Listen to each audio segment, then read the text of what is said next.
Hey guys, so I am finally coming to you with a 10-week bump date. I made it to the double digits, yay! So today I am 10 weeks and some days. You guys know that I don't keep up with them days stuff, so but 10 and a half weeks. I know I'll be 11 weeks on Saturday. That's all I know. So I'm like a couple of days from 11 weeks. And since the last video regarding the pregnancy, as you guys know, I did get released from the RE, which I am so ecstatic about that. I'm sure they was more happy than I was. But everything seemed to be going okay. I don't have to take the in oil progesterone shots anymore after I left the RE, and I was so glad about that. So my little buns done returned back to normal. Then I do still have to take the estrogen suppositories, which is the endometrium, and I'm not the estrogen suppository. Well, yeah, I'm taking estradiol suppositories through the vagina area as well as by mouth, and I'm taking the endometrium suppositories, and I have to continue to take those until I make it to the 12th week, which I'm down to my last week and a half on these, so I am actually moving up in the world, getting close to the second trimester. So since I left the RE, I've only had one doctor appointment, and that was with the maternal fetal medicine. I was really surprised at how quick they got me into this doctor. Originally, they told me I wasn't going to the maternal fetal medicine until I turned 20 weeks. But then they said because of the SCH and my diabetes, they wanted me to see it sooner, but I didn't know it was going to be this soon. So I had my first appointment with them on Tuesday, and they did an ultrasound, and the baby looked great. The baby was really moving. I mean, moving a lot. And the heart rate was like at 178, which was not too far away from where it was when I left the RE at 182. They did tell me that it's normal to be that high until the placenta forms itself at 12 weeks, then it'll start to come down. Now, if I was in my third trimester with a heart rate of that high, then the baby would be in distress. But right now, the normal rate is that high, so they told me that it should come down by next month, so that was good to know. Also, they did find the hematoma, so it's still there, but they stated it was real small, and it looks like it's going away, so that was good news.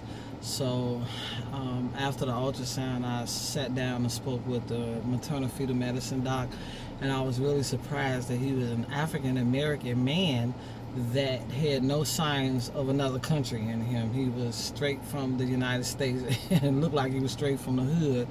And we had a really good, interesting conversation, and he was just letting me know that the pregnancy looked very good. He's seen women at the amount of weeks that I am, that their pregnancy wasn't looking as good as mine.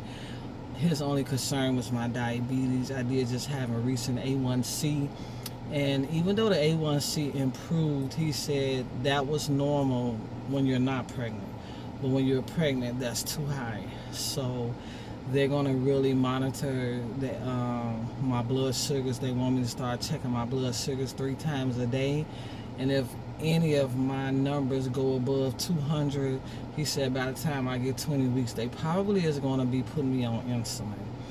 And I did explain to him my issues with needles, but at the same token, I'm very obedient when it comes to making sure that the baby is going to be safe and okay.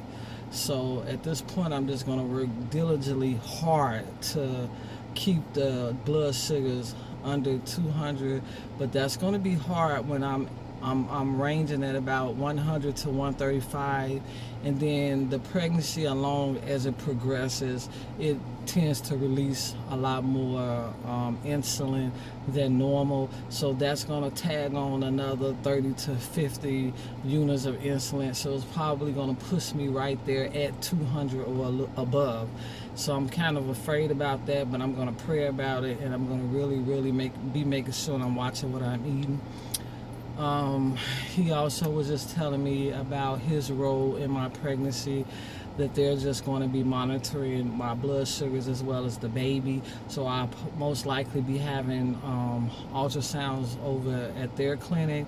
And he said that I probably, because of my age, will be having an ultrasound at least once a month. So they're going to be monitoring the baby.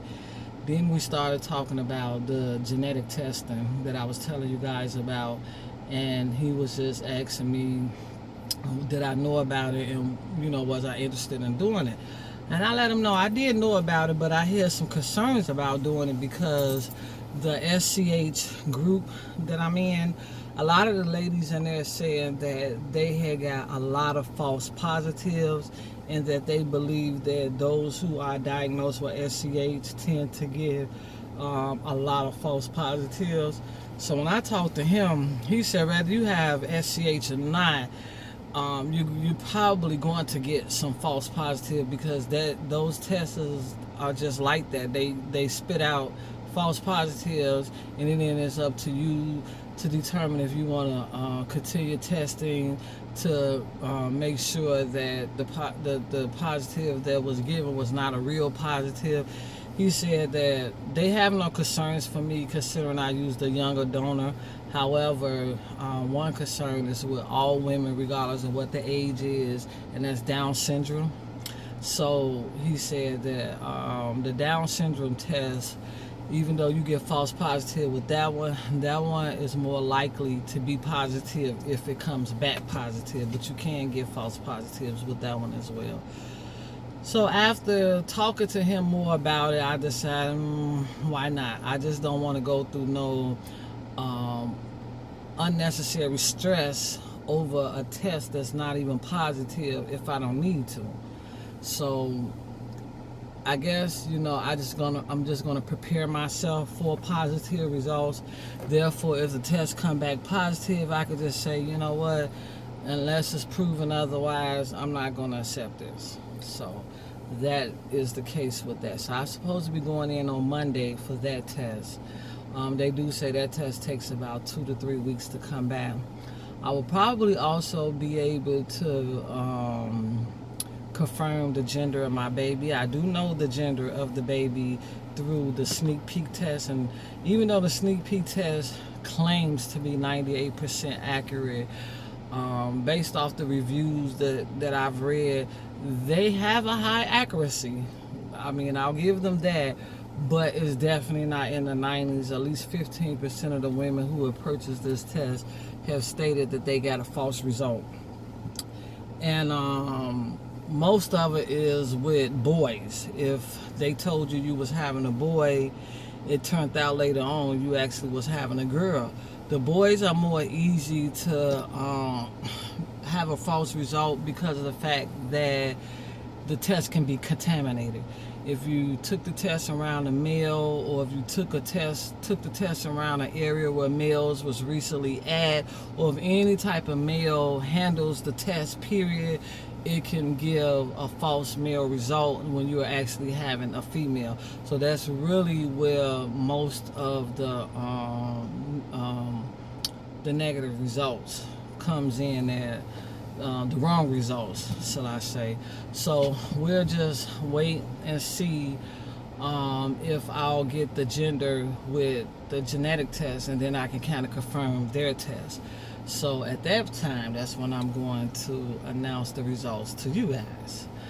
Other than that, I invested in a Fetal Doppler because now that I'm no longer in the RE, I won't be getting those weekly ultrasounds like I was getting. So just to put my mind at ease, especially with still having this SCH and the baby being so small, I can't feel any movement.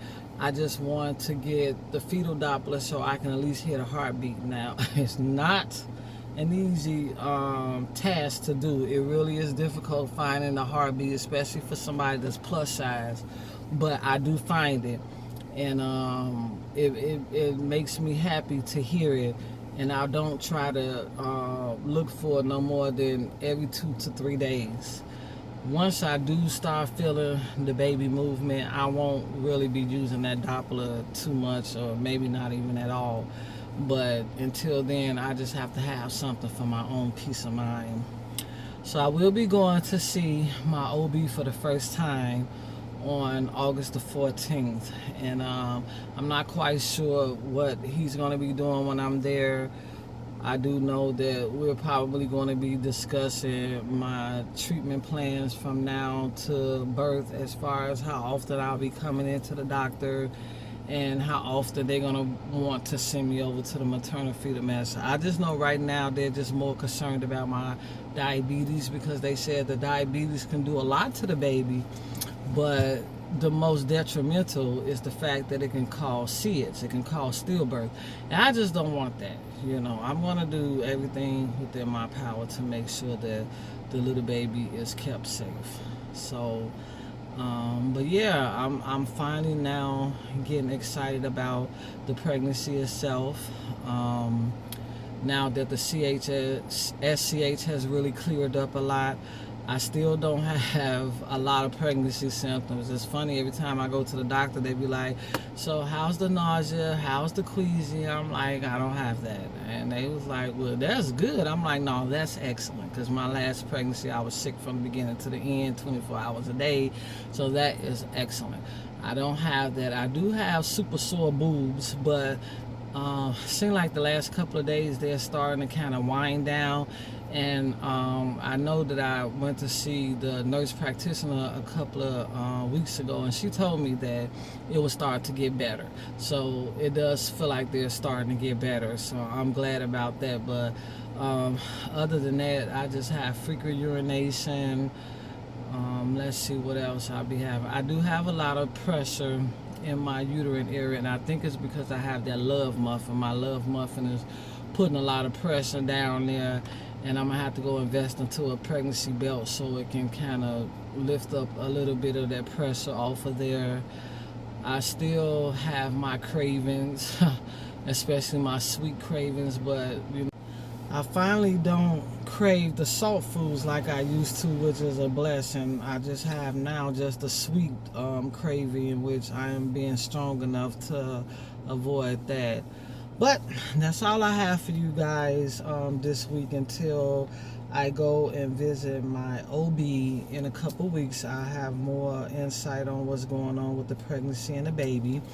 In the meantime, according to my app, my baby is about 1.22 inches from the crown to the rump, which lines up with the ultrasound that I had the other day. She did tell me the baby was measuring about 1.5 inches. And it is 0.14 ounces, which is not even really an ounce yet. So the baby is the size of an olive, so it's got a long way to go before I start feeling the kicking and the movement. But in the meantime, I am sending all my love and blessings to those of you who are in the middle of your journeys, getting ready to start IUI, getting ready to have a frozen embryo transfer, getting ready to have a retrieval, getting ready to start an IVF. Whatever you doing in your journey, or wherever you are in your journey, know that I am with you in heart and in spirit. I'm praying for that big fat P for you guys and sticky baby dust.